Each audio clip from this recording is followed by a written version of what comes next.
நீளாதுங்கஸ்தனகிரிதடி சுப்தமுத்போத்ய கிருஷ்ணம் பாரார்த்தியம் ஸ்ரீயம் ஸ்ருதி சதசிரசித்யமத்யாபயந்தி சோசிஷ்டாயாம் சிரஜினிகளிதமாபலாக்கிருத்திய புங்தே கோதாதசை நம இதமிதம் பூய ஏவாஸ்து பூயக அன்னவயல் புதுவையாண்டாளரங்கற்கு வன்னு திருப்பாவை பல்பதியம் இசையால் பாடி கொடுத்தாள் நற்பாமாலை பூமாலை சூடி கொடுத்தாளே சொல்லு சூடி கொடுத்த சுடற்கொடியே தொல்பாவை பாடி அருளவல்ல பல்வளையாய் நாடினி வெங்கடவர்க்கு என்னை விதி என்ற இம்மாற்றம் நாம் கடவா வண்ணமே நல்கு அண்டாள் திருவடிகளே சரணம்.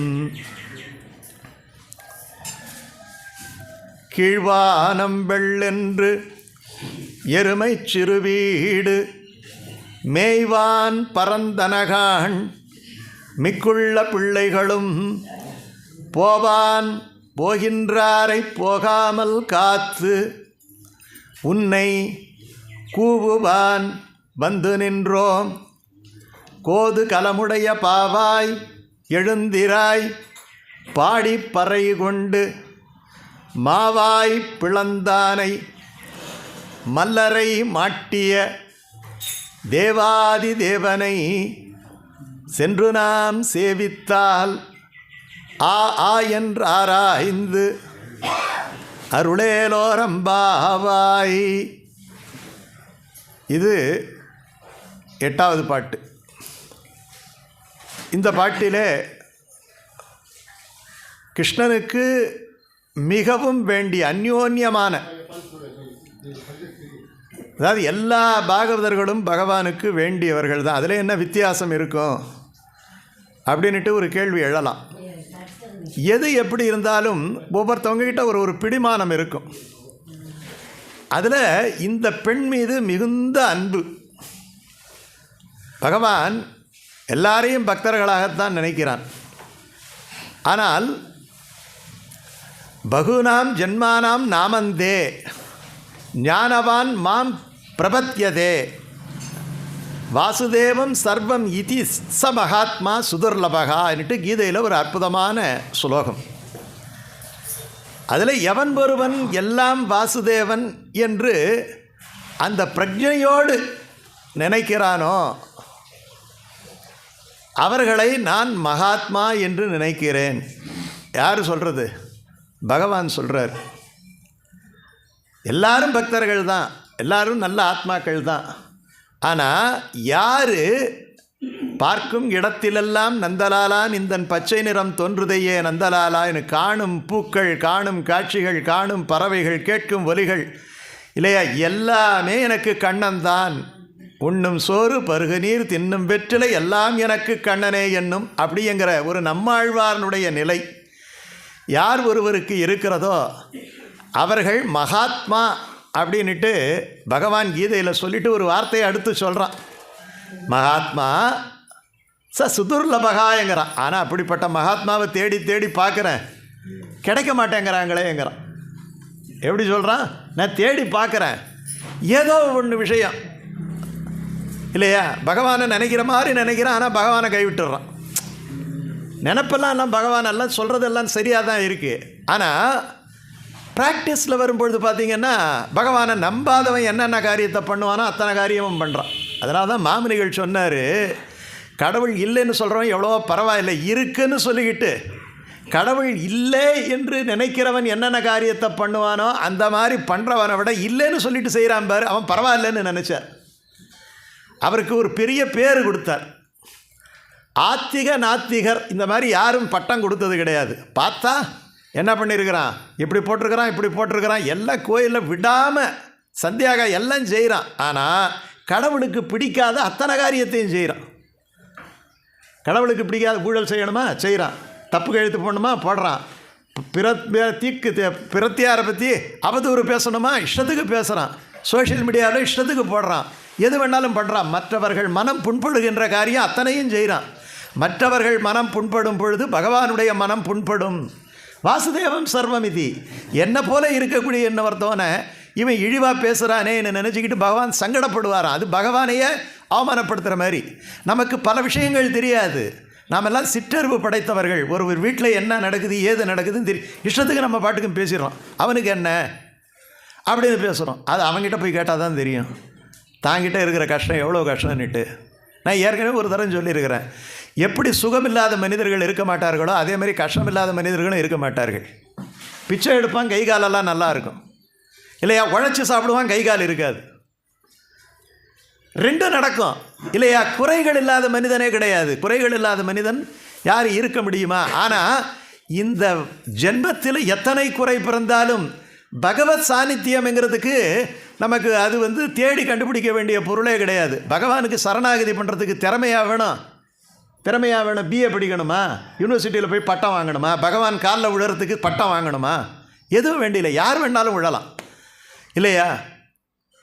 அது நடனகோபாலர் தான் சொல்கிறாரு, கிடைக்குமோ மானிட ஜன்மம், கிடைத்ததற்கு இதுதானோ வழி சொல்வீர், முடவனாய் பிறந்தாலும் மோட்சத்திற்கு தடையில்லை முகுந்தனுடைய நாமம் சொல்வீர். எப்படி சொல்கிறாரு? கைகால் இல்லாட்டி போனாலும் மோட்சத்துக்கு அது தடை கிடையாது இல்லையா. நான் கைகால் உள்ளவன் கூட மோட்சத்துக்கு போகாமல் இருப்பலாம். ஆனால் என்ன சொல்லணும்? ப்ரொவைடட் முகுந்தனுடைய நாமம் சொல்லிடு. ஐயா நான் ஊமையாக பிறந்துட்டேன், மனசால் நினை இல்லையா, மனசால் நினை. ஏன்னா மனசில் வந்துட்டா பாக்கி எல்லாம் செயல்களெல்லாம் மனதினுடைய வெளிப்பாடு தாங்க செயல்கள். நல்லா தெரிஞ்சுக்கணும். மனசு இப்போது சாப்பிட்ணுன்னு நினைக்கிறோம், உடனே கையை நீட்டுறோம் இல்லையா. அப்போது இந்த சாப்பாட்டுக்கு முன்னாடி நமக்கு நினைக்கக்கூடிய விஷயம் எது? நம்முடைய மனசு தான். மனசு தான் முதல்ல தூக்கும்.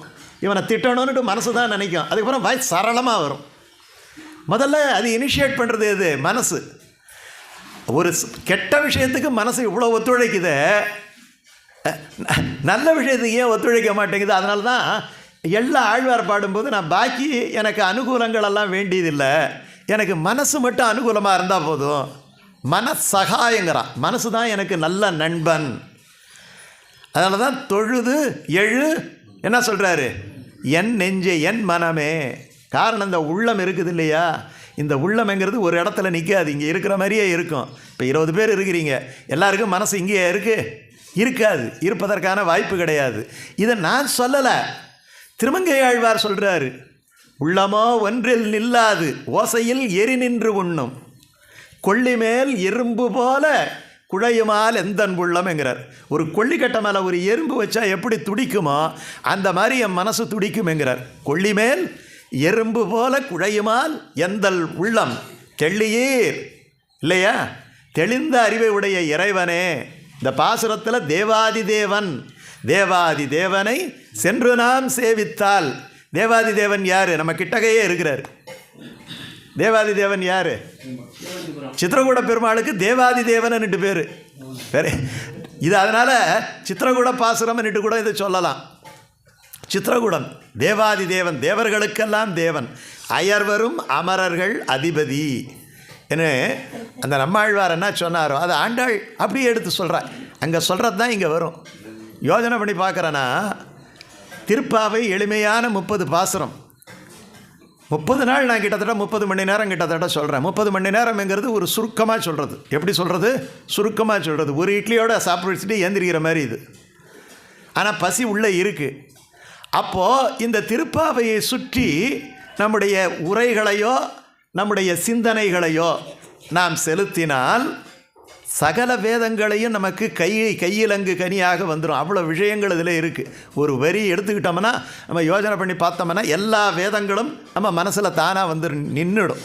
அதனால தான் இதை உரையாசிரியர்களெல்லாம் அவங்க எல்லாம் சாதாரணமான ஆளுங்க கிடையாது, வேதத்தில் கரை கண்டவங்க. அவங்க தான் சொல்கிறாங்க வேதம் அனைத்துக்கும் வித்தாகும். எல்லா வேதங்களுக்கும் விதை இங்கு தான் இருக்குது. ஒரு விதையை போட்டால் அதுலேருந்து விருட்சம் வர்ற மாதிரி திருப்பாவை ஒரு பாசுரத்திலேருந்து வேதம் என்கிற ஒரு பெரிய விருட்சம் அப்படியே கனிகளாகி பூத்து குலுங்கி எல்லாருக்கும் பயன்தரு பெரிய விருட்சமாக இருக்கும் அப்படின்னு சொல்கிறார். அப்படிப்பட்ட ஒரு கண்ணனுக்கு ரொம்பவும் நான் சொன்ன மாதிரி இவை எல்லாம் உணர்ந்தவள், கண்ணனுடைய சித்தாந்தத்தை மனதிலே உணர்ந்தவள். அதனால் கண்ணனுக்கு ரொம்ப பிரியமானவள் இல்லையா. அதாவது நம்ம இறைவன் மீது எத்தனை பிரியம் வேண்டுமானாலும் வச்சிருக்கலாம், நம் மீது எத்தனை பிரியம் இறைவன் வைத்திருக்கிறான் என்பதை பொறுத்து இவங்கெல்லாம் நினைக்கிறாங்க இந்த பெண் மேலே தான். அதனால தான் பற்றாரை பற்றி ஒரு நல்ல பாகவதர், ஒரு ஞானவான், அந்த ஞானவானை கையில் பிடிச்சிக்கோங்கிறாங்க. ஏன்னா பகவானுக்கு ரொம்ப பிரியவரும். ஏன் ஆச்சாரியனை பிடிச்சிக்கிட்டு ஏன் போகணுன்னா, ஆச்சாரியன் பகவானுக்கு ரொம்ப நெருக்கமாக இருக்கக்கூடியவர். ஒரு நெருக்கமாக இருக்கக்கூடியவருக்கு பின்னாடி நம்ம போய் பின்னோம்னா இல்லையா, அவருக்கு கிடைக்கக்கூடிய மரியாதையில் 10% நமக்கு கிடைச்சிடும். கிடைக்குமா கிடைக்காதா? சாதாரண ஒரு மந்திரி பின்னாடி போனாலே நமக்கு எல்லாமே கிடைச்சிடுது எங்கும் பொழுது, அது பகவான் கொடுக்கறது கிடையாது, நம்மளாக கிரியேட் பண்ணிக்கிறது. ஆனால் பகவான் கொடுக்கறது இருக்குது இல்லையா, அந்த பகவான் கொடுக்கக்கூடிய விஷயங்கள் எல்லாம் நம்ம ஆச்சாரியன் பின்னாடி போயிட்டோம்னா எப்படி இருக்கும்? பகவான் நமக்கு எல்லாவற்றையும் தருவான். காரணம், ஆச்சாரியனை மிகவும் விரும்புகின்றான். அதனால தான் தானே ஒரு ஆச்சாரியனா இருக்கணும்னுட்டு பகவான் நினச்சானா. அதனால தான் கிருஷ்ணம் வந்தே ஜெகத்குரும் வசுதேவ சுதம் கம்ச சாணூர மர்தனம். ஏன்னா சாணூர மர்தனம் இதில் வருது. மல்லரை மாட்டிய தேவகி பரமானந்தம் கிருஷ்ணம் வந்தே ஜெகத்குரும், ஜெகத்குருவாக விளங்க வேண்டும் என்று கண்ணன் நினைக்கிறானா. அது மட்டும் கிடையாது, தான் ஒரு குருவை அடைய வேண்டும் என்று கண்ணன் நினைக்கிறாராம். அப்படி நினைத்ததன் விளைவு தான் திருக்குறுங்குடி நம்பி என்ன பண்ணார், ராமானுஜரை குருவாக ஏற்றுக்கிட்டார். ஏன்னா ஒரு குரு கிட்ட ஒரு பரம ஆனந்தமாக இருக்கிறார். அப்போ அவரே குருவாக ஏற்றுக்கிட்டார். மகான் யார்? திருக்குறுங்குடி நம்பி குருவாக ஏற்றுக்கிட்ட மகான் யார்? ராமானுஜர். அப்போ ராமானுஜ தாசராக இருந்தால் நமக்கு எத்தனை மரியாதை அவர்கிட்ட கிடைக்கும்? புரியுதா நான் சொல்கிறது? விளங்குதா? அதனால தான் ராமானுஜதாசர் என்பது நாராயணதாசர் என்கிற பட்டத்தை விட உயர்ந்த பட்டம். நாராயணதாசர் என்கிற பட்டத்தை விட ராமானுஜதாசர் என்கிற பட்டம் ஒருபடி உயர்ந்தது. அது பிஏன்னா இது எம்ஏ. புரியுதா? இப்போ அந்த மாதிரி இருக்கக்கூடிய ஒரு பெண்ணு தான் இவன். அப்போ ஆச்சாரியனை மிகவும் உகக்கிறான். அதனால தான் வைணவத்தில் மட்டும் பகவத் பக்தி, பகவானை அடைதல், பகவானை துதித்தல், பகவானை வணங்குதல், பகவானுக்கு கைங்கரியம் செய்வதல், இதெல்லாம் பிரைமரி ஸ்டேஜ்னு சொல்லுவாங்க, முதல் நிலைன்னு சொல்லுவாங்க. என்ன நிலை இது? பிரதம நிஷ்டை, முதல் நிலை. ஆச்சாரிய கைங்கரியம் பண்ணுறது இருக்குது இல்லையா, ஆச்சாரியனே நினைக்கிறது இருக்கிறியா, ஆச்சாரியனுடைய நாமத்தை சொல்கிறது இருக்குது இல்லையா. நாராயண நாமம் பெருசா ராமானுஜ நாமம் பெருசான்னுட்டு ஒரு பெரிய பட்டிமண்டபம் நடந்தது. கடைசியில் ஆச்சாரியர்களெல்லாம் என்ன முடிவுக்கு வந்தாங்க? நாராயண நாமத்தை விட ஒருபடி ராமானுஜ நாமம் உயர்ந்தது. நாராயண நாமத்தை பாடினால் அவன் நமக்கு மோட்சத்தை தரலாம், தராமல் போகலாம். ஆனால் ராமானுஜ நாமத்தை சொல்பவர்களுக்கு மோட்சம் கட்டாயம் என்பதை உறுதி செய்யப்பட்டிரு. நம்ம இவர் சொல்கிறார் இல்லையா, அதாவது பெரிய சதஸ் நடக்குது. சதஸ் நடக்கின்ற பொழுது ராமாயணத்தில் ஒரு விஷயத்தை எடுத்து ராமானுஜர் சொல்லிக்கிட்டு இருக்கிறார். இந்த மாதிரி விபீஷணன் வந்து சரணாகதிக்கு வந்து நிற்கிறான். நிற்கும் பொழுது ஆகாயத்தில் நிற்கிறான். அந்தரிட்சகத ஸ்ரீமான்னுட்டு அவனுக்கு பேர். அந்தரத்திலே நிற்கிறானா. எது நிற்கிறான்? ஸ்ரீமான். ஸ்ரீமானன்னா லட்சுமி சம்பந்தம் உடையவன். என்ன லட்சுமி சம்பந்தம் உடையவன்? அங்கே ராவணன் ஒரு நிமிஷம் இந்த இடத்துல நிற்க மண்டையை உடச்சிடுவான், போன்னுட்டான். வீட்டுக்கு கூட போகலை. விபீஷணன் என்ன பண்ணால் வீட்டுக்கு போகலை, ட்ரெஸ்ஸு எடுத்துக்கல. நம்ம ஒரு ஊருக்கு போனோம்னா ஒரு சின்ன சூட்கேஸில் ட்ரெஸ் எடுத்துக்கல. நேராக அந்த இலங்கையிலேருந்து கடல் கடந்து இனி ராமன் தான் சரணம் என்று நினைத்து கொண்டு ராமன் இருக்கக்கூடிய இடத்துக்கு வருகிறான். கடலை கடந்து வந்து மேலே நிற்கிறான். நேராக உள்ளே போகக்கூடாது. ஆகையினால அங்கே இருக்கக்கூடியவர்கள் சாரணர்கள் அவர்களிடத்தில் சொல்லி, நான் ராமனை தேடி வந்திருக்கிறேன், சீக்கிரம் நீங்கள் ராமனிடத்திலே சென்று என்னுடைய வருகையை சொல்லுங்கள். வந்து நின்னது காலையில் 8 மணிக்கு. ராமனிடத்தில் இந்த செய்தி போகும்போது 9 மணி. உடனே ராமன் என்ன பண்ணுறான்? சரி சரி வர சொல்லுன்னு சொல்லலை. உடனே ஒரு பெரிய சபையை கூட்டுறான். நீலன் வா, ஜாம்பவான் வா, யார் சுக்ரீவா வா, அனுமன் வா, எல்லார்கிட்டையும் கேட்குறார். இந்த மாதிரி வந்து நிற்கிறானே, அவன் வந்து நிற்கிறது எந்த இடத்துலேருந்து வந்து நிற்கிறான்? இலங்கையிலேருந்து வந்து நிற்கிறான். ராவணனுடைய தம்பி அவன். சேர்த்துக்கலாமா கூடாதா? வந்து நிற்கிறானே, என்கிட்ட சரணமடையணும்னு நிற்கிறானே, சேர்த்துக்கலாமா கூடாதா? ஹாட் டிஸ்கஷன் நடக்குது தலைமைச் செயலகத்தில். 12 மணி ஆச்சு, 1 மணி ஆச்சு. அவனாக மேலே நிற்கிறான், எப்படா இவர் கூப்பிட்றாருன்ட்டு. ஒவ்வொருத்தவன் சொல்கிறான், இவன் எதிரியிலிருந்து வந்தவன் சேர்த்துக்காதேங்கிறான். இதை யுத்தம் தொடங்க போது இப்போ வந்து இவன் சேர்ந்துருக்கிறான், இவனை சேர்த்துக்காத. இவன் எதுக்கு வந்து சேர்ந்துருக்கிறான்னு தெரியலையே, இல்லையா? அவன் வச்ச ஆளோ என்னமோ தெரியலையே. இப்படி பல விஷயம் நடக்குது. சுக்ரீவன் சொல்கிறான், அண்ணனை ஆபத்தில் விட்டு வந்தவன் சேர்த்துக்காதேங்கிறான். நைஸாக ஒருத்தவன் பின்னாடி சொல்கிறான், இவன் என்னமோ அண்ணனுக்கு ரொம்ப உபகாரம் பண்ணவனாட்டம் கேட்குறான். இவன் தான் ஆள் வச்சு அண்ணனை காலி பண்ணவன். இவன் அண்ணன் மேலே எத்தனை பாசமாக சொல்கிறான் பாரு அப்படின்ட்டு அங்கே ஒருத்தவன் கிண்டல் பண்ணுறான். புரியுதா? கடைசியில் ஆஞ்சநேயர் இடத்துல சொல்கிறார். ஆஞ்சநேயர் சொல்கிறாரு, இலங்கையில் எல்லார் வீட்லேயும் மாமிசம், எல்லார் வீட்லேயும் கல், இல்லையா? ஒரே ஒரு ஆள் வீட்டில் ஊதுவத்தி வாசனை அர்ச்சனை நடந்துக்கிட்டு இருக்கு. எந்த விதமான ஒரு கெட்ட செயல்களும் இல்லாமல் அவ்வளவு அற்புதமாக பகவானை துதித்து கொண்டு இருக்கக்கூடிய ஒரு வீடு இவனுடைய வீடு தான். ஆகையினால இவனை சேர்த்துக்கலாம். அது மட்டும் கிடையாது, என்னை கொன்னுடுன்னுட்டு சொல்லும் பொழுது தூதரை கொல்லுவதல் முறையன்று அப்படின்னு சொல்லி என்னுடைய உயிரை காப்பாற்றினது இந்த விபீஷணன் தான். ராஜாவுக்கு நல்ல புத்தி சொல்லக்கூடிய ஒரே அமைச்சன் விபீஷணன் தான். அவனும் போயிட்டான். ஆகையினால இப்போ நல்லது சொல்கிறதுக்கு ராவணங்கிட்ட ஆள் கிடையாது. அதனால் இவனை சேர்த்துக்கலாம். மணி என்னாச்சு? மணி 4 ஆயிடுச்சு. இதை ராமானுஜர் ரொம்ப பிரமாதமாக சொல்லிக்கிட்டு இருக்கிறார், ரொம்ப விஸ்தாரமாக சொல்கிறாரு. பார்த்த உடனே ஒருத்தவர் திடீர்னு கூட்டத்திலேருந்து ஏந்திச்சார். நைஸாக சில பேர் இங்கேருந்து போவாங்க இல்லையா, அந்த மாதிரி கூட்டத்தில் இருந்து ஏந்திரிச்சு நான் கிளம்புறேன்னாரு. யார்? பிள்ளை உறங்கா வில்லிதாசர். உடனே என்ன, அதாவது சதஸ்லேருந்து ஏந்திரிக்கக்கூடாது. நான் ஏற்கனவே சொல்லியிருக்கிறேன், சதஸ்லேருந்து ஏந்திரிக்கக்கூடாது. வந்து சேரலாம், நம்மால் வந்து சேர்ற மாதிரி வந்து சேரலாமே தவிர சதஸ்லேருந்து ஏந்திரிக்கக்கூடாது. அர்ஜெண்ட்டாக இருந்தால் தவிர தலைக்கு போகிற அப்பையும் இந்த சபையை வணங்கி விட்டு நம்ம யார் செய்கிறாங்களோ அவங்ககிட்ட பர்மிஷன் வாங்கிட்டு போகணும், பகவான்கிட்ட பர்மிஷன் வாங்கிட்டு போகணும். சரி, உடனே சொல்லும் பொழுது ஏந்திரிச்சு போனவுடனே ராமானுஜர் கேட்குறார், உட்காரும். என்ன இன்னும் முடியலையே, விஷயமே முடியலையே. ராவணன் இதுவன் விபீஷணன் காலையே 8 மணிக்கு வந்து நின்னா, மணி 8 மணி, இப்போ 2 மணி ஆகுது. இன்னும் அவனை சேர்த்துக்கலாமா சேர்த்துக்கக்கூடாதான்னுட்டு சாட்சாத் பகவான் இவ்வளோ தூரம் சந்தேகப்பட்டு இவனை சேர்த்துக்கிறதா வேண்டாமா என்னட்டு இவ்வளவு ஒரு விதமான டிஸ்கஷன் பண்ணிக்கிட்டு இருக்கிறாரு. அவன் பீஷனை எல்லாத்தையும் விட்டுட்டு வந்தவன், சரணாகதி பண்ண வந்தவன். அவனுக்கே இத்தனை சோதனைன்னு சொன்னால் நம்மளை மாதிரி ஆளுங்களுக்கு இப்போ மோட்சம் கிடையாது, நான் எழுந்திரிச்சு போகிறேன்ட்டாரான்.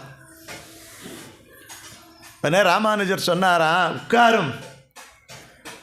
ராமர் விஷயத்தில் எப்படி வேணாலும் நடக்கலாம், ராமானுஜர் விஷயத்தில் அதெல்லாம் நடக்காது இல்லையா? குரத்தாழ்வானுக்கு மோட்சம் உண்டுன்னா அவருடைய குரு எனக்கு மோட்சம் உண்டு, என்னுடைய ஆச்சாரியன் ஆளவந்தாருக்கு மோட்சம் உண்டுன்னா பெரிய நம்பிகளுக்கு மோட்சம் உண்டு, பெரிய நம்பிகளுக்கு மோட்சம் உண்டுன்னா பெரிய நம்பிகளை பற்றிய எனக்கு மோட்சம் உண்டு, எனக்கு மோட்சம் உண்டுன்னா உன் கையை பிடிச்சிக்கிட்டு நான் போவேன், உனக்கு மோட்சம் உண்டு, உட்கார்னார். பிடித்தாரை பற்றி பேரின்பவானுள் நிலாவுவரே. பிடித்தார், அதனால் கெட்டி ஆச்சாரியனை பிடிச்சிக்கோ. அதனால தான் என்ன சொன்னாருன்னு சொன்னால், திருவரங்க பெருமாளரையர் அப்படின்ட்டு ஆளவந்தாரனுடைய மகன் அவர். ஆனால் நீங்கள் யோசனை பண்ணி பாருங்கள், ஆளவந்தார் தன் பையனுக்கு பட்டம் கொடுக்குறான் இல்லையா, அடுத்து ஸ்ரீரங்கத்தை நீ பார்த்துக்கோ அப்படின்னு சொல்லலாம் இல்லையா? ஆனால் காஞ்சிபுரத்தில் இருக்கிற ராமானுஜரை கூட்டிக்கிட்டு வாங்குறார். தன்னுடைய மகனையும் அவருக்கு கீழே வச்சிடுறார். ஆனால் அப்படி இருந்தாலும் கூட ராமானுஜர் ஒவ்வொரு ஆச்சாரியன் இடத்துல போய் ஒரு விஷயத்தை கற்றுக்கிறார். பஞ்ச ஆச்சாரியர்கள்னு சொல்லுவாங்க இல்லையா? 5ங்கிறது வைணவத்தில் முக்கியம், பஞ்ச சம்ஸ்காரம் மாதிரி. ராமானுஜருக்கு பஞ்ச ஆச்சாரியர்கள். பெரிய நம்பிகள் சம்ஸ்காரம் பண்ணி கொடுத்தார். திருக்கோட்டியூர் நம்பி ரகசியார்த்தங்களை துவய சரம திருமந்திரார்த்தத்தை எல்லாம் வாரி கொடுத்தார், ரகசியார்த்தங்களை எல்லாம் கொடுத்தார். திருமலையாண்டான் பக்தி விஷயம் இல்லையா, பகவத் விஷயம் என்று சொல்லப்படுகின்ற திருவாய்மொழியை எடுத்து சொன்னார். பெரிய நம்பிகள், பெரிய திருமலை நம்பிகள், இவருடைய சொந்த தாய்மாமா, 1 வருஷம் ராமாயண சாரார்த்தத்தை சொன்னார். திருவரங்க பெருமாளரையர் அரங்கன்கிட்டையே கைங்கரியம் பண்ணக்கூடியவர். அவர் மட்டும் லேசில் ஒத்துக்கலை, அவர்கிட்ட ஒரு விஷயம் இருக்குது. அந்த விஷயந்தான் சரம பர்வ நிஷ்டை. இதை தாண்டி ஒரு விஷயமே இல்லை. அந்த சரம பர்வ நிஷ்டைங்கிறது ஒன்றும் கிடையாது. ஒரு வைணவனுக்கு ஆச்சாரிய அபிமானமே உத்தாரகம். உய்யும் வழி என்பது இறைவனை அடைதலை விட ஆச்சாரியனை அடைதல். காரணம், அவன் கையை பிடிச்சி இறைவன்கிட்ட கொண்டு போய் சேர்த்து விட்டுடுவான். எந்த ரெக்கமெண்டேஷனையும் பகவான் தட்டிட்டோம். ஏன்? சாட்சாத் திருமகள் மகாலட்சுமி சொன்னாலும் கூட பகவான் யோஜனை பண்ணுவான். தப்பு சொன்னாலும் யோஜனை நல்லது செய்ய, அவளுடைய ரெக்கமெண்டேஷனை கூட கொஞ்சம் யோஜனை பண்ணுவாராம் பகவான். யார் சொல்கிறது? பெரியாழ்வார் சொல்கிறார் இல்லையா? திருமகளே ஆயினும் சிதகுரைக்கு மேல் என்னடியார் அது செய்தாரில் நன்று செய்வர் போலும் அப்படின்ட்டு. ஆகையினால ஆச்சாரியன் சொல்லிட்டா மறுப்பே கிடையாது. அப்படிப்பட்ட ஆச்சாரிய ஒரு சம்பந்தம் இருக்கக்கூடிய பெண் இவர். அப்போ நமக்கு யார் ஆச்சாரியர்? நமக்கு ஆச்சாரியர்கள், ஆச்சாரியர்களுக்கெல்லாம் தலைவர் ஆழ்வார்கள், ஆழ்வார்களுக்கெல்லாம் தலைவர் யார்? நம்மாழ்வார். பிரபன்ன ஜன கூடஸ்தர். அவருக்கு மட்டும் 2 அந்தஸ்து இருக்குது சம்பிரதாயத்தில். என்ன அந்தஸ்து? ஆழ்வார்களின் தலைவர் அவர், ஆச்சாரியர்களிலும் தலைவர் அவர் இல்லையா?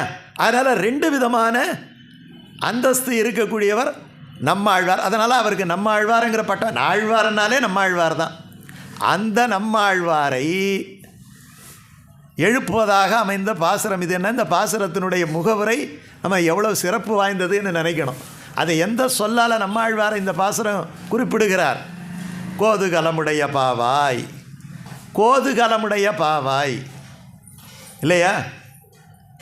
கோதுகலம் என்கிறது கௌதூகலம், குதூகலம் என்கிற வார்த்தை. குதூகலம் என்கிறது மனதினுடைய களிப்பு. நம்மாழ்வாருக்கு எது மகிழ்ச்சி என்று சொன்னால், கண்ணனை நினைப்பதும் கண்ணனை சிந்திப்பதும் கண்ணனை பாடுவதும் தான் அவருக்கு குதூகலம். அதனால தான் அவர் உண்ணும் சோறு பருகு நீர் தின்னும் வீட்டில் எனக்கு சாப்பாடுன்னுட்டு ஒன்று கிடையாது. கண்ணனை பாடுவது தான் எனக்கு சாப்பாடு, கண்ணனை நினைப்பது தான் எனக்கு சாப்பாடு. அதனால் கோதுகலமுடைய பாவா என்றால் கிருஷ்ண குதூகலம் ஒன்று. 2வது, சாட்சாத் கண்ணபிரான் தான் நம்மாழ்வாரா வந்து அவதாரம் பண்ணினார் என்பதை நான் சடகோபரந்தாதி வச்சு ஏற்கனவே சொல்லியிருக்கிறேன். பாவகத்தால் தன் திரு அவதாரம் 11 என்றிடவே பூவுலகத்தார் அறியாவண்ணம் தன்னையே புகழ்ந்து நாவகத்தால் கவி 1000 பாடி நடித்தளித்த கோவகத்தார்க்கன்று என் புறத்தார்க்கு செய் குற்றேவல்களேன்னுட்டு சடகோபரந்தாதி. நம்மாழ்வாருக்கு கைங்கரியம் பண்ணிட்டு பகவானாக இருந்தாலும் 2வது கைங்கரியம் தான் அப்படி என்று சொல்லக்கூடிய ஒரு பெண். அதனால்தான் கோதுகலமுடைய பாவாய். அந்த ஒரு வரி தான் உயிர் சொல். அதுக்காக தான் இவ்வளோ முன்னுரை. இப்போ பாசுரத்தை பார்ப்போம். கீழ்வானம் வெள்ளென்று. கீழ்வானம் எப்பயுமே கீழ்வானம் வெளுத்தா என்ன அர்த்தம்? சூரியன் உதயமாகுதுன்னுட்டு அர்த்தம். இந்த சூரியன் உதயமாவது என்பது பகல் தோன்றப் போகிறதுன்னு அர்த்தம். பக்தியில் எப்படின்னா, மனதில் இருள் இருந்தால், அந்தகார இருள் இருந்தால் மாயை இருக்கிறது, அஞ்ஞானம் இருக்கிறது, துக்கம் இருக்கிறது, கஷ்டம் இருக்கிறது என்று பொருள். புரியுதா? வெளிச்சம் பிறந்து விட்டால் தெளிவு பிறந்து விட்டது, வாழ்க்கைக்கு வழி கிடைத்து விட்டது என்று அர்த்தம். இது நம்ம சொல்லக்கூடாது, ஆழ்வார்கள் சொல்லலாம். ஆழ்வார்கள் என்ன சொல்கிறாங்க? பகற்கண்டேன் நாரணனை கண்டேனுங்கிறார். என்னைக்கு பகலோ அதெல்லாம் பெருமாளை சேவிக்கிற நேரமெல்லாம் பகல், ராத்திரி பகலெல்லாம் கிடையாது. இந்த இடத்துல எப்படி ராத்திரியில் போய் பெருமாளை சேவிச்சா அது மனதுக்கு தெளிவு தருவது என்பதால் அது பகல் போல. பகலில் பாக்கி காரியமெல்லாம் பண்ணியிருந்தால் இருட்டில் காரியம் பண்ணுறது போல இல்லையா? உமையார் கண்ட கனவினை போல் ஒழிந்தன கழிந்தன நாள்கள். யார் சொல்கிறது? திருமங்கை ஆழ்வார் சொல்கிறார். பழுதே பல பகலும் போயின என்று அஞ்சி அழுதேன் அப்படிங்கிறார். ஐயையோ கீழ்காலமெல்லாம் பொழிச்சே, கீழ்காலம் எத்தனை பகல் பொழுது நான் ஒழித்து விட்டேன். அப்படி என்ன அர்த்தம்? பகல் என்றால் பகவத் தியானம் பண்ணுகின்ற நேரம் பகல் நேரம். அது தவிர உலகியல் காரியம், பொண்டாட்டி பிள்ளைக்கு உழைக்கிறது, போகிறது வர்றது, இதெல்லாம் நம்ம இதுதான் பகல்னு நினச்சிக்கிட்டு இருக்கிறோம். அதெல்லாம் ராக்காலம் என்பது ஆன்றோர்கள். அப்போ நம்ம பகலில் இருக்கிறோமா ராத்திரியில் இருக்கிறோமா? திருப்பாவையில் இருக்கிற 3/4 மணி நேரம் தான் பகல். புரியுதா? திருப்பாவை விட்டு வெளியில் போயிட்டோம்னா, பையில் பிரசாதத்தை விட்டு போயிட்டோம்னா ராத்திரி வந்துருச்சுன்னு தான் நம்ம என்ன நினைக்கிறோம், அதுதான் பகல்னு நினைக்கிறோம். ஆனால் ஆழ்வார்களுடைய கருத்தின் பிரகாரம் என்ன ஆயிடுச்சு, இப்போ இவளுடைய கீழ்வானம் வெள்ளென்று ஒரு அடையாளத்தை சொல்கிறான். கீழ்வானம் வெளுத்து விட்டது. உள்ளே இருக்கிற பெண் சொன்ன ஆமாம் வெளுத்து விட்டது. அப்போ நீ ஏந்திரிக்கலையா? அப்போ சொல்கிறா கீழ்வானம் வெளுத்ததுங்கிறது கரெக்டு தான், ஆனால் சூரிய உதயத்தினால் அது வெளுக்கவில்லை. அது சூரிய உதயத்தினாலே வெளுக்கவில்லை. நீங்கள் தான் தப்பாக புரிஞ்சுக்கிட்டு வந்திருக்கிறீங்க. அப்போ எப்படி வெளுத்தது? என்ன கீழ்வானம் வெளுத்துடுச்சு, அப்புறம் எப்படி வெளுத்தது? அவ சொல்கிறா நீங்களெல்லாம் பஞ்சலட்ச குடிப்பேர்கள், திங்கள் முகத்து சேயிழையார், எல்லாருமே சந்திரனை போல பிரகாசமான மனது வைத்திருக்கிறவர்கள் இல்லையா? ஒரு லைட் அடித்தாலே வெளிச்சம் பத்தாது. இங்கே லட்சம் லைட் 5 லட்சம் லைட் அடிக்குதுன்னா கிழக்கு நோக்கி நீங்கள் வருகிறீர்கள். கிழக்கு நோக்கி வருகிற பொழுது உங்களுடைய முகவழிப்பட்டு கீழ்வானம் வெளுத்தது போல் தோன்றுகிறதே தவிர இது விடிய காலத்துக்கான அடையாளம் கிடையாது. இது விடிய காலத்து, இதுக்கு பேர் அந்யதா நியாயம் என்னட்டு பேர். இதுக்கு பேர் என்னன்னு பேர்? அந்யதா நியாயம். ஒன்றை வேறொன்றாக நினைத்தல். கிழக்கு வெளுத்தது போல நீங்கள் நினைக்கிறீர்கள். அந்த வெளிச்சம் சூரிய உதயத்தினாலே வந்த வெளிச்சம் அல்ல, உங்கள் முகத்தினுடைய ஒளிப்பட்டு எதிரொலித்த வெளிச்சம். ஒன்று. எருமை சிறு வீடு மேய்வான். இந்த இடத்துல பாருங்கள், முன்னாடி பாட்டுக்கு இந்த பாட்டுக்கு ஒரு நுட்பமான வித்தியாசம் இருக்குது. புள்ளும் சிலம்பினகான் ஒன்று இல்லையா? புள்ளரையன் கோயில் வெள்ளை விழிசங்கம் 2 அடையாளத்தையும் தனித்தனியாக சொன்னான். அப்படி தானே சொன்னான்? பாசற ஞாபகம் வருதா? ஏதோ சொல்கிறது சொல்லு. ஆனால் இங்கே மட்டும் என்ன சொல்கிறான்னா கனெக்டிவிட்டி கொடுக்குறான். கொஞ்சம் நுட்பமாக கொஞ்சம் கவனிங்க. அடுத்த வருஷம்தான், அடுத்த வருஷம் என்ன நிலவரான்னுட்டு தெரியல. கீழ்வானம் வெள்ளி. மற்றபடி அவர்களுக்கு விஷயமே தெரியாது. ஒரு மாட்டை எப்படி பராமரிக்கணுங்கிறது அவங்கக்கிட்ட போனால் எப்படி தெரியும்? ஆனால் ஆண்டாள் அந்த குலத்திலே பிறந்து ரொம்ப அழகாக சொல்கிறா, பனிப்புல் என்பது ரொம்ப ரகசியமான விஷயம். இந்த மெயின் போகிறதுக்கு முன்னாடி இந்த பனிப்புல் மேய்ஞ்சால் பால் நல்லா கறக்குமா. அதனால் கொஞ்சோண்டு முதல்ல கொஞ்சம் போட்டால் பால் நல்லா கறக்கும். இது ஒரு தொழில்நுட்பம், ஆயர்களுக்கே தெரிந்த, அந்த தொழில்காரங்களுக்கு தெரிஞ்ச தொழில்நுட்பம். இந்த பிராமண குலத்திலே பிறந்த அல்லது பிராமணரால் வளர்க்கப்பட்ட இந்த ஆண்டாள் அதை எடுத்து நுட்பமாக பாடுறா. எருமை சிறுவீடு. இதுக்கு இதுதான் அர்த்தமானா, இதுக்கு மேலே ஒரு அர்த்தம் இருக்குது. எருமை சிறுவீடு. சிறுவீடு என்றாலே இங்கே இருக்கிறது ஒரு 50 வருஷம் இருப்போமா, 60 வருஷம் இருப்போமா, 70 வருஷம் இருப்போமா, 80 வருஷம் இருப்போமா, ஒரு ஷார்ட் பீரியட். அது ஷார்ட்டாக காலையில் ஒரு 10 நிமிஷம் பனிப்புல். அந்த மாதிரி இந்த உலக வாழ்க்கை அவ்வளோதான். இது பனிப்புல் மேயிற மாதிரி தான். நெஜப்புல் மேயிறது எங்கே? வைகுந்தத்தில். அது பெருவீடு. 1. 2வது சிறுவீடு என்பது கைவல்யம் என்னட்டு அர்த்தம். சில பேர் இதிலேயே ஆழ்ந்து இருக்கக்கூடாது. அங்கே பெருவீடு என்கிற மோட்சத்தை அடைய வேண்டும் இல்லையா? எருமை என்பது தாமச பிரகிருதிகள். எருமை என்பது தாமச பிரதிகள். இன்னும் நுட்பமாக சொல்லப்போனால் பக்தி யோகத்தில் ஈடுபட்டவர்கள். பக்தி யோகத்தில் ஈடுபட்டவர்கள். பசு என்ன? போவான் போகின்றாரேன்னுட்டு ஒரு வரி இருக்குது இல்லையா? அதெல்லாம் பசுக்கள். பசுக்கள் என்பது யார்? பிரபன்னர்கள், பிரபத்தி செய்தவர்கள். அவர்களுக்கு நிச்சயமாக இந்த தேகம் கழிந்த பிறகு தேக அவசானே முத்தி என்னட்டு 6 வார்த்தையில் ஒரு வார்த்தை ராமானுஜருக்கு பேரருளாளன் சொன்ன வார்த்தை. தேக ஒரு பிரபத்தி. ஒரு தரம் போய் பகவானிடத்தில் ஒரே ஒரு வருஷம் நல்லா மனசார போய் பிரார்த்தனை பண்ணி அவங்ககிட்ட சரணாகதி அடைஞ்சிட்டா எந்த வியாதியாக இருந்தாலும், எப்படிப்பட்ட கஷ்டமாக இருந்தாலும், இந்த ஜென்மத்தோட ஒரு விஷயம் வச்சுக்கிங்க, பகவான் பழவினைகளை நீக்குவான், எதிர்வினை வராமல் செய்வான், நுகர்வினையை அனுபவித்துத்தான் தீர வேண்டும். பிராரத்த கர்மங்களை மகான்களாக இருந்தாலும் விலக்க முடியாது. இந்த நுட்பம் தெரியாமல் நீங்கள் போய் பிராயச்சித்தம் பண்ணுறதால அர்த்தம் கிடையாது. ஆனால் தாங்கிக் கொள்ளுகின்ற அந்த திடத்தை பகவான் தருவான், அல்லது உங்களுக்காக அவன் பின்னாடி உட்கார்ந்து தாங்கிப்பான். ஆனால் நீங்கள் அனுபவித்துத்தான் ஆக வேண்டும். அதனால தான் வைஷ்ணவன் நிஜமான வைஷ்ணவன் எந்த கோயிலும் போய் பிராயச்சித்தம் பண்ணுறது கிடையாது. ஆனால் நம்ம பண்ணுறோம். நம்ம பண்ணாட்டியும் வீட்டில் இருக்கிறவங்க சொல்கிறாங்க, ஏன் நீ அந்த கோயிலுக்கு போய் விளக்கு போட, ஏன் எல்லாம் நல்லது நடக்குங்கிறான். அதெல்லாம் ஒன்றும் நடக்காது என்பது வைணவனுடைய கொள்கை. அதனால தான் வைணவனுக்கு நவகிரக சன்னதியே கிடையாது. நவகிரகமெல்லாம் எங்கே இருக்குது? பெருமாளுடைய குலசேகரப்படிக்கு முன்னாடியே அதுக்கு முடிஞ்சு போச்சு. இது நுட்பம் தெரிஞ்சுக்கிங்க. அதை தான் கூறத்தா பெரிய மகான்கள் எல்லாம் ஆளவந்தாருக்கு ராஜப்பளவை வந்து கஷ்டப்படுறாரு. ஏன் ஒரு செகண்டில் நீக்கிக்கலாமே, அவ்வளவு ஏன்? ரமண மகரிஷி அவருக்கு கேன்சர் படாத அவஸ்தைப்பட்டார். அந்த டாக்டர் வந்து கத்தியாக வச்சு அறுக்கும்போது இந்த யமனை விட அந்த யமன் மோசங்கிறார். யார்? டாக்டரு. இந்த கேன்சருங்கிற யமனே பரவாயில்லையே, இவன் வச்சு அறுத்து என்னை காலி பண்ணுறானேன்னுட்டு திட்டுவாரான். டாக்டர் வந்துட்டாருன்னு உள்ளே போய் சொன்னால் அந்த யமன் வந்துட்டானான்னு கேட்பாரான். அப்படியெல்லாம் அனுபவித்திருக்கிறாரு. நம்ம அனுபவிக்கிற கஷ்டங்களை ஏன் அவங்களுக்கு வரணும்? ஆனால் அவர்கள் பார்வையிலே மற்றவர்கள் நோயை நீங்கியது, நம்ம போய் நீக்கிறோம். ஆனால் அது கடனாட்டம். ஒரு கடனை வந்து கொஞ்ச நாள் கழிச்சு கட்டலாங்கிற மாதிரி தான். பட் அந்த கடனுங்கிறது கணக்கில் இருந்துக்கிட்டே இருக்கும். எது? பிராரப்தம். இந்த நுட்பத்தை தெரிந்து கொள்ள வேண்டும். அதனால் இந்த பிரபன்னர்களுக்கு மட்டும் தேக அவசான முத்தி. அந்த பிரபன்னர்கள் தான் பசு போல, அவர்கள் தான் போகின்றார் இல்லையா? இப்போ பாட்டு பார்ப்போம். கீழ்வானம் வெள்ளென்று எருமை சிறுவீடு மேய்வான் பரந்தனகான். எல்லா இடத்துலையும் இந்த எருமைகளெல்லாம் பனிப்புல் மேய்கின்றன, ஜன்னலை திறந்து பாரு அப்படின்னு அவ சொல்கிறா. கீழ்வானம் வெள்ளென்று என்பது நீங்களாக நினைத்து கொண்ட ஒரு மாயை.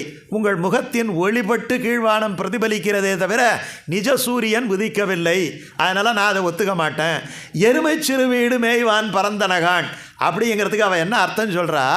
நீங்கள் எல்லாம் போய் அந்த இதை பார்க்குறீங்க இல்லையா? நம்ம வெளிச்சத்தை பார்க்கும்போது அந்த சோத்தில் நம்முடைய என்ன படம்? இருட்டு படம்.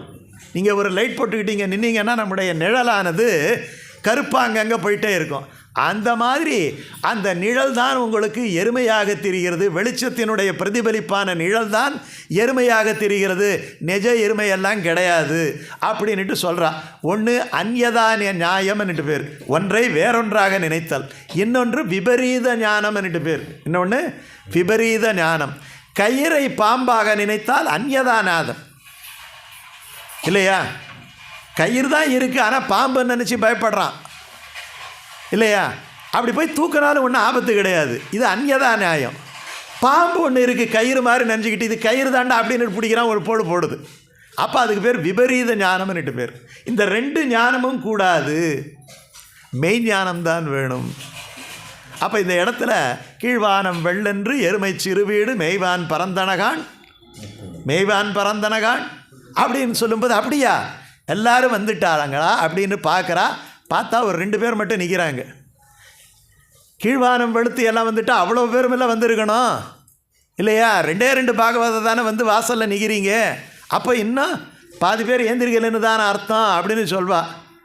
அப்போ அவள் சொல்கிறா, இதே எல்லாம் அங்கே போயிட்டே இருக்கிறாங்க பாரு, அவ்வளோ பேர் அங்கே போகிறாங்க பாரு. அப்போ நீங்கள் ஏன் இங்கே வந்து நிற்கிறீங்க? போக வேண்டியதானே அவங்க கூட. அவள் சொல்கிறா, நீ பரம பாகவதையாச்சே, உன்னை வச்சுக்கிட்டு தானே கண்ணனை அடைய வேண்டும்னுட்டு நாங்கள் நினைக்கிறோம். நீயே வராட்டி போனால் கண்ணன் எங்களை முகம் கொடுத்து பார்க்க மாட்டானே. ஆகையினால நாங்கள் பார்த்தோம், திடீர்னு ஒரு லைட்டு வெளிச்சம் குறையிற மாதிரி இருந்தது. எப்படி எழுதுகிறாரு? அச்சிராதி மார்க்கத்திலே போவார். அச்சிராதி மார்க்கத்தில் எங்கே போவாங்க? கும்பகோணத்துக்கா போவாங்க? திருச்சிக்கு போவாங்களா? பரமபதம் போகிற மார்க்கம், அது தடை இல்லாத மார்க்கம்னுட்டு பேர். பாக்கி எல்லா விதத்துலேயும் தடை இருக்குது. பல உலகங்கள். இது ஸ்ட்ரைட் பாயிண்ட் டு பாயிண்ட். பாக்கி இடத்துலலாம் பார்த்தீங்கன்னா அந்தந்த இடத்துல கருட புராணத்தில் பார்க்கணும் எத்தனை பட்டணத்தில் இருக்குன்னுட்டு. ஒவ்வொரு நாளும் ஒவ்வொரு இடத்துல இந்த ஆத்மா தங்குதான்.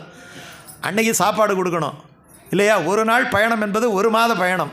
அந்த 1 மாதத்துக்கு சாப்பாடு கொடுக்கணும் தான் மாசிகம் செய்ய சொன்னாங்க. இப்படியெல்லாம் நிறையா கருட புராணத்தில் இருக்குது. ஆனால் அச்சிரஸில் இது இப்படியெல்லாம் ஒன்றும் கிடையாது. அச்சிரஸ் மார்க்கத்தில் நேராக பரமாத்மா அங்கே இருக்கிற ஒளிமயமான மார்க்கத்தில் போகிறோம். அங்கே வைத்தரணி நதியே கிடையாது. வைத்தரணி நதி என்ன அர்த்தம்? சீழும் எலும்பும் இருக்கக்கூடிய நதி. அந்த நதியை கடக்கணும். ஒரு குறிப்பிட்ட நாளில் ஆத்மா கிடைக்க எப்படி நதியை கடந்து போகிறது? அப்போ இங்கே பசு தானம் பண்ணியிருந்தால் அந்த பசு அந்த இடத்துல வந்து நிற்குமா, உடனே அந்த வாலை பிடிச்சிக்கிட்டு அந்த பக்கம் போகலாம். அதனால் பசு தானம் கொடுன்னுட்டு தசதானங்களில் கோதானம்ங்கிறது ஒன்று இல்லையா? ஆனால் அந்த மாதிரி எல்லாம் வைணவனுக்கு எதுவுமே கிடையாது. வைணவன் தன்னையே தானம் கொடுத்துட்டான் பெருமாளுக்கு. ஆத்ம நிவேதனம் பண்ண பிறகு இவனுக்கு எது உரியது?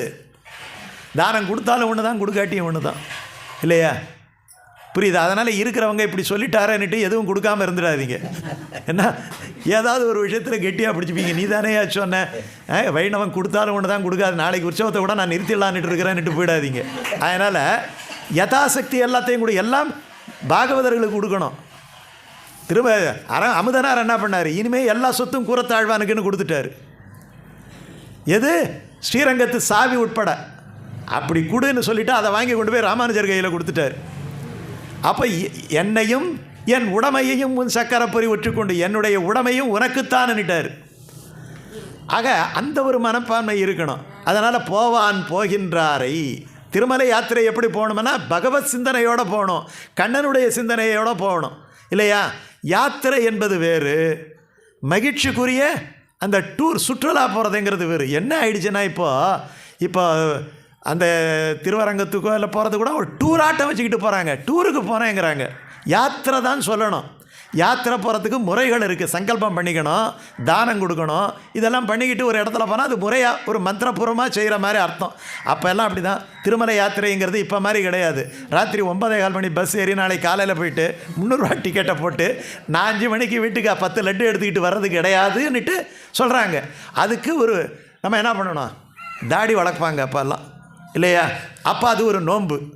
3 மாதம் முன்னாடியே 4 மாதம் முன்னாடியே தீர்மானம் பண்ணி உண்டியை குலுக்கி பார்த்து உண்டியில் போதுமான அளவுக்கு இருக்கா அப்படின்னு பார்த்துட்டு, அப்படி இல்லாட்டி போனாலும் என்ன பண்ணுவாங்க? திருமலை யாத்திரை போகிறதுக்கு முன்னாடி மஞ்சள் துணி கட்டிக்கிட்டு ஊரெல்லாம் போய் 4 இடத்துல பிச்சை எடுத்து அந்த காசெல்லாம் வச்சு அவங்களுக்கெல்லாம் ததி ஆராதனம் பண்ணி, அன்னதானம் கிடையாது. அன்னதானம்ங்கிறது வைஷ்ணவர்களுக்கு கிடையாது. ததியர் ஒரு பெருமாள் ஆட்டம், ஒரு வைணவனும் பெருமாள் ஆட்டம், நடமாடும் பெருமாள், அவங்களுக்கெல்லாம் ஆராதனம் பண்ணி அதுக்கப்புறம் என்ன பண்ணணும்? திருமலை யாத்திரையே போகணும். பஸ்ஸில் போகக்கூடாது. போகும்போது எப்படி போகணும்? அவனை சிந்திச்சுக்கிட்டே போகணுமா. அப்போ திருமலை யாத்திரை போயிட்டு வர்றது எவ்வளோ நாள் ஆகும்? 40 வருஷம் முன்னாடியே 10-15 நாள் ஆச்சு இல்லையா? ஆனால் இப்போ அப்படி கிடையாது. இப்போ அப்படியே ஒரே நாளில் போயிட்டு வந்துடுறாங்க. அதனால் திருமலை யாத்திரை அதுக்கு பேர் என்ன அர்த்தம்? சும்மா போய் பார்த்துட்டு வரோம், பெருமாளை பார்த்துட்டு வரோம், அந்த ஆளை நிறைவு பண்ணிக்க வேண்டியது தான். யாத்திரை போகிறதுங்கிறது வேறு, யாத்திரை போகிறதுங்கிறது வேறு. அதுக்கு அந்த கல்ச்சரே இப்போ போயிடுச்சு. கடைசியில் ஒரு 2-3 பேர் இருந்தோம் இல்லையா?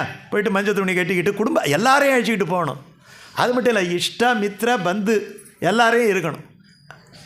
பந்து மித்ராதிகளோடு கல்யாணத்தில் போடுறோம் இல்லையா பத்திரிக்கையில், யாத்திரைக்கும் அப்படி போகணும். யாத்திரைக்கு தனியாளாக போகக்கூடாது, எல்லாரையும் அழிச்சிக்கிட்டு போகணும்.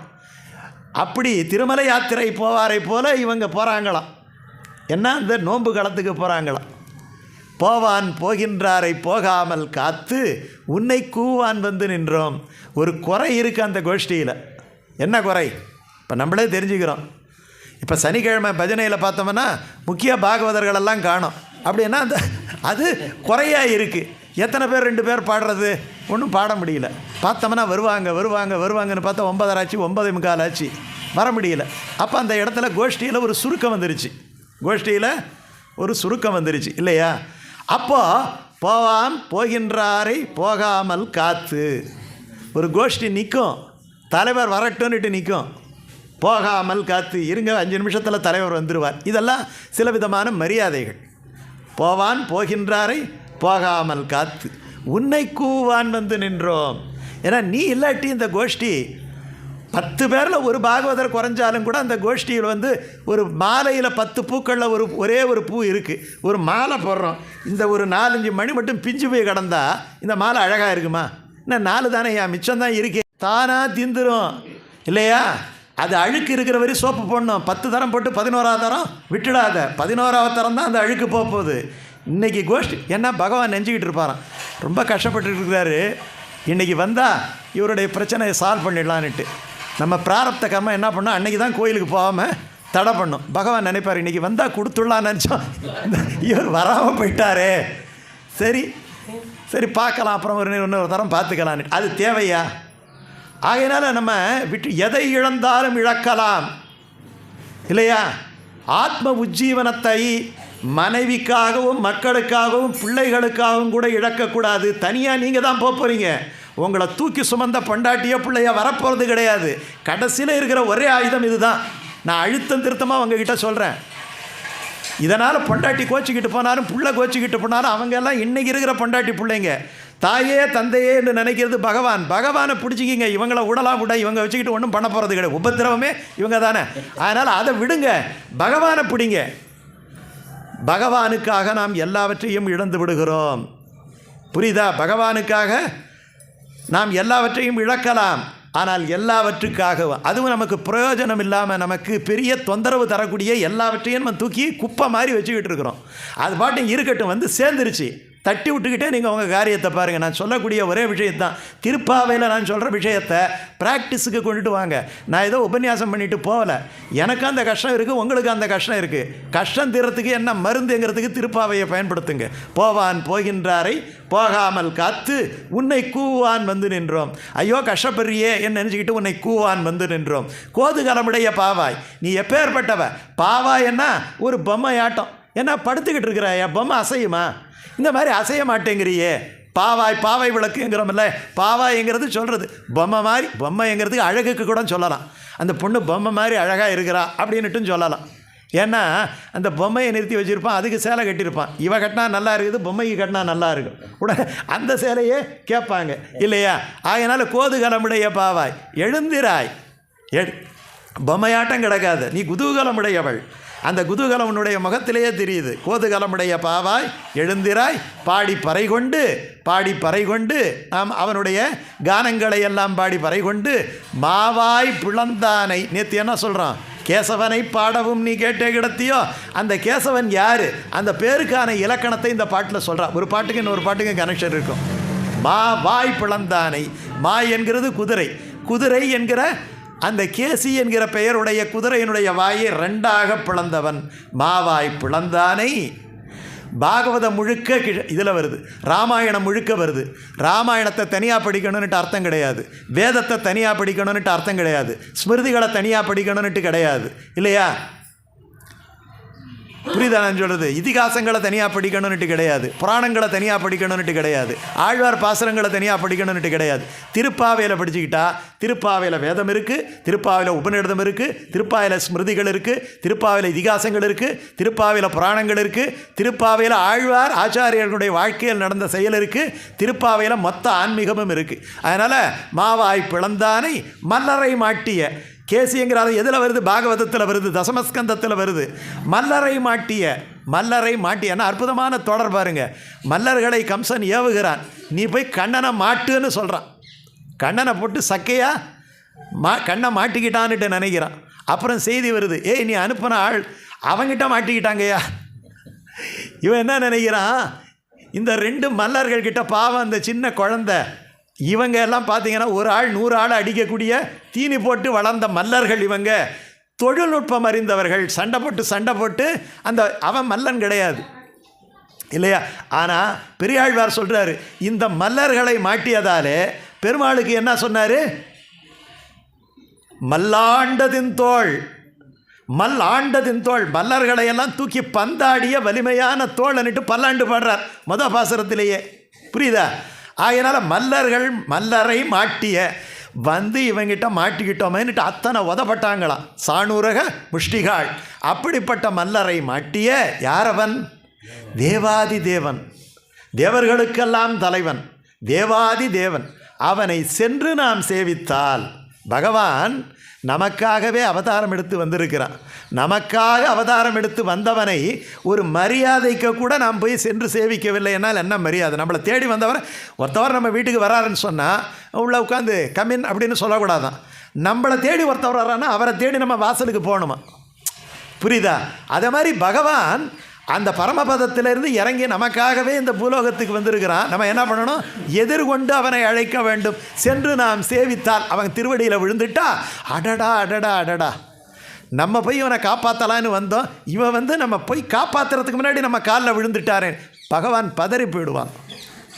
ஆவாவென்று ஆராய்ந்து இல்லையா? இவனுக்கு என்ன கஷ்டமோ எது கஷ்டமோ, புரியுதா நான் சொல்கிறது? அதுக்காக தான் டெய்லி வரணுங்கிறது. ஆவாவென்றாராய்ந்து அருளையலோரம்பாவாய் அப்படின்ட்டு இந்த பாசுரத்திலே நம்மாழ்வாரை எழுப்புகின்றாள். ரொம்ப குதூகலமுடைய மகிழ்ச்சியான ஒரு பாட்டு. திருப்பாவையினுடைய ஒவ்வொரு பாட்டு நீங்கள் யோஜனை பண்ண பல பல பல பல அர்த்தங்கள் இருக்கும் இல்லையா? ஏதாவது ஒரு இடத்துல நிறுத்திக்கணுங்கிறத தவிர இந்த திருப்பாவை என்பது அவ்வளவு, ஆனால் அனுபவிக்கணும். நம்ம சிந்தனை முழுக்க எப்படி இருக்கணும்? அனுபவிக்கணும். அதாவது நம்ம சாப்பிடும்போது இன்னும் கொஞ்சம் வச்சா பரவாயில்லையேன்னு நினைக்கிறோம் இல்லையா? அந்த மாதிரி திருப்பாவையில் ஒரு சின்ன குறை இருக்கணும். எப்படி குறை இருக்கணும்? என்ன குறை இருக்கணும்? இன்னும் கொஞ்சம் சொன்னால் பரவாயில்லையேன்னு நினைக்கணும். அப்படி என்னைக்கு நினைக்கிறோமா அப்போ திருப்பாவை நமக்கு வந்துருச்சுன்னுட்டு அர்த்தம். இது வேறையா இப்போயே மணி 8:05 ஆகுது அப்படின்னு நினச்சோம்னா நமக்கு என்ன அர்த்தம்? திருப்பாவை இன்னும் கொஞ்சம் பக்குவப்படணும். அந்த பக்குவத்தை இறைவன் கொடுப்பான். இன்னும் வாழ்க்கையில் இப்போ தானே அடிபட்டுக்கிட்டு இருக்கிறோம். இன்னும் கொஞ்சம் அடிபட்டவனே திருப்பாவை தான் கதின்னுட்டு எத்தனை பேர் அப்படி வந்து உட்கார்றாங்க. அந்த ஒரு நிலை. அதுக்கு நான் என்ன சொல்கிறது, பகவானே யாரை வந்து திருப்பாவையில் உட்கார வைக்கணுமோ, நான் என்னுடைய அனுபவத்தில் சொல்கிறேன், அவங்களுக்கு தான் கஷ்டம் அதிகம் கொடுக்குறான்.